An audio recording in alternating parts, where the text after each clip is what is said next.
as well. We are going to talk a little basketball here today. Not a lot here, unfortunately, with this one with Maryland. Here we're gonna go here and talk about that. We're definitely gonna talk about Maryland today. What's going on? I'm gonna do a whole timeline, but 87 to 71. So definitely too much Gators in this one. The Gators, I think the length of it was and the depth was just more than what Maryland had. The starting five was good, but it got exposed. Seton Miguel, not so great, I don't think, in this one. I think they definitely needed him. Queen, I think, was good. Reese, the strategy I thought in this game was good as well on Thursday night. Strategy I thought was good. Slow the game down, kind of walk the ball up, take time, get the ball inside. All good for a half. I think in the second half, I think they didn't turn the ball over as much. I think they had like 13 turnovers in the first half. Turned the ball over less. Terps really were successful. Gators were really successful. Condon also didn't play in the first half as well. Got healthy in the second. That was it, 87-71. So shout out to the Crab 5 Terps. We're definitely going to get back to the Terps here because there's a lot going on there. But Terps definitely already. We'll go there. We'll go here. Jacoby Boleski already in the portal. Ronnie Rice already in the portal. Miguel, I think, is gone. I think he's a senior. Definitely Junior Reese is a senior. And you would think Derek Queen hasn't hit in the portal yet. He said he hasn't went in the portal yet. Well, he's going in the draft. So he's going to be in the lottery, most likely. DHS also going in the portal. Jordan Geronimo, I think, also played the senior. So there you go. All right, so let's talk about the Final Four that's coming up this weekend. So for the first time in a long time, we got first time I can remember, we got 4 number 1 seeds here. Let's talk about this game. Let's talk about this game first because I had that queued up. Duke and Houston, I think, is the second game. Is 8:45 at the Alamo Dome in Texas. Cooper Flag, I think. I was a little skeptical of him being the number 1 overall pick for the entire draft. Watching him at the end of the season, I'm no longer skeptical. This guy is absolutely the goods, the real deal. 18.9 a game, I think, because he's not playing as many minutes. Made the comparison to Larry Bird. I agree. Definitely does a lot well. A little bit more athletic than Larry was. Not quite as good of a shooter, but does all the measurables. Shoot the ball well. Good size, good length, good athleticism. Flag, I think, is the biggest reason he's there for John Shires. Hard not to say Coach K. Tyrese Proctor for Duke, 12.5, 2.2 points a game. I think he is also really good there. Senior, their other freshman, I think, is going to be the best player going forward once Flag leaves. Con Capel, 14 points, 9.3 rebounds as well. And then LJ Cryer is the straw that stirs the drink. Jim Nantz went on, it actually not calling the game, which is weird enough because he called for 30 years, said he was so proud of his Houston Cougars. Didn't have a lot of portal, able to keep their guys. Very senior laden. LJ Cryer, 15 points, 35% from 3. Outstanding shooter. This guy is 6'1", great speed. The length of Duke might bother him, I think. Muslim Uran, 11 points, 4 assists a game. You could call him their point guard. He's definitely the guy that really handles the ball the most for them as well. Jawan Roberts, I think, for Houston, 10.7 rebound. I think he's essentially the center. They list him at forward. A lot of times it's hard nowadays to get these guys to call themselves anything. These coaches are so subterfuge. I definitely like the Blue Devils in this game. Been there and done that. Shire has a chance, I think, legitimate chance to actually win his first national championship. There's so much pressure on a Duke coach now that he's not named Krzyzewski to win the national championship. So we will see. Before that, you got the Gators who knocked out the Terps against the Auburn Tigers. This is going to be very, very, very close. 2 teams. This is the length the depth versus, I think, the guy, the best player of the court. So Walter Clayton reminds me a lot of the great Reggie Miller, even though he's shorter, much shorter. He's about 6'3".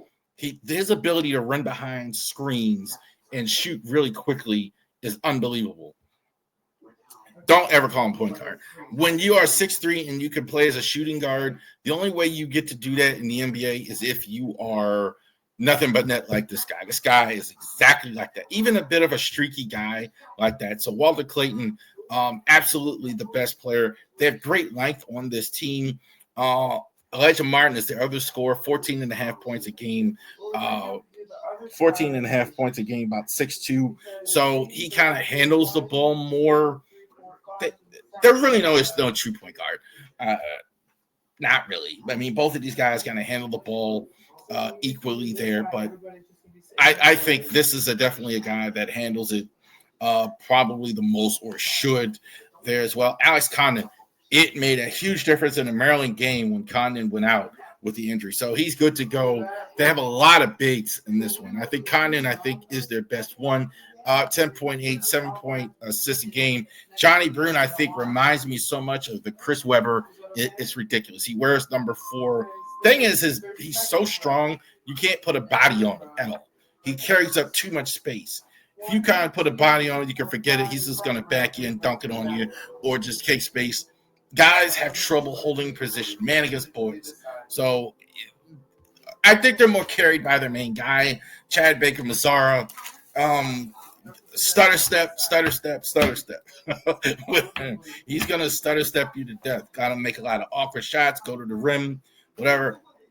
Great playing off a big guy. So when they go ahead and dump the ball in, you can take it out and pass it out to Baker-Mazara, and he's going to make a stutter step, a shot, etc. Not a really killer with a long range, but with that, Miles Kelly, also to transfer from Georgia, is outstanding, 11.4 points a game.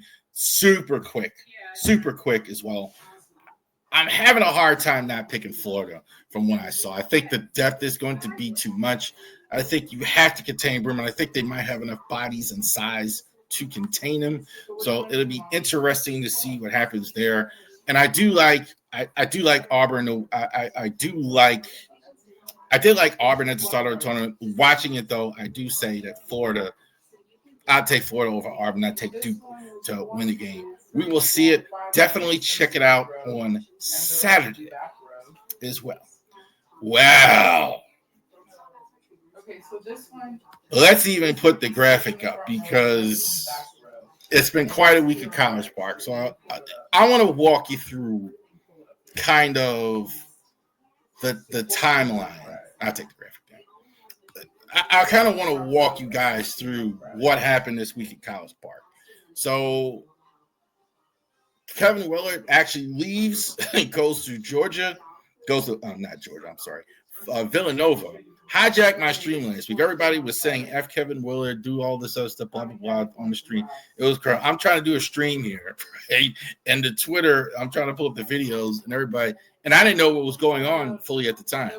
So let's kind of walk you through the timeline of pretty much a loose timeline. Everything goes on. So on March 15th, while this is going on, Villanova fires Kyle Neptune after Jay Wright, all success, 3 years, no NCAA appearances. So the Villanova job becomes open. They don't make the tournament. So he goes out. The name that was rumored was Richard Pitino, the son of the great St. John's coach Rick Pitino, gets rumored to be the Villanova's open position. So that went on for a couple of days. That actually wound up not happening. So what actually happened is Richard Pitino winds up going from New Mexico, even though he's rumored, to Xavier. So he goes into Xavier, doesn't wind up taking the Villanova job. While all this is going on, Kevin Willard rumors to Villanova start. So the Pitino thing, I think, is a thing here because it's a thing because I think had Richard Pitino taken the job, maybe this isn't even happening, that they hire Richard Pitino. But that didn't happen. So the rumors kind of swirled that they were interested in Kevin Willard. Kevin Willard is originally from his job before he had at Maryland, he was at Seton Hall. Then he went to Maryland after that, after several years.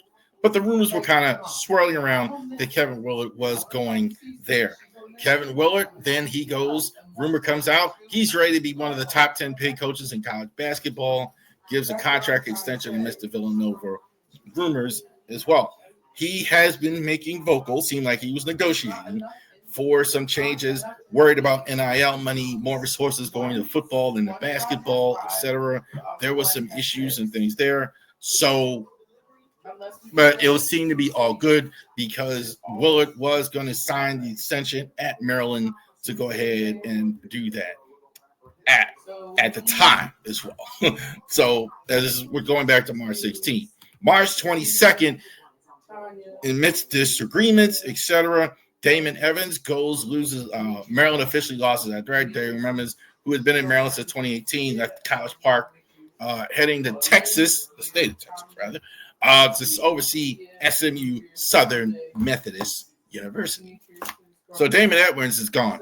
I don't know exactly this part of it as far as the arguments he was having with Kevin Willard. Apparently, those two did not get along. So I don't know if he was pushed out or he left, but he leaves. He takes a similar job at SMU, which is now in the ACC, and so he's gone. So right now, there's no AD at Maryland anymore while this is going on. A couple of days later, Mike Locksley, I have no comment. Learned in 33 years, there are no utopias, as I've stated numerous times. We need to build a better foundation.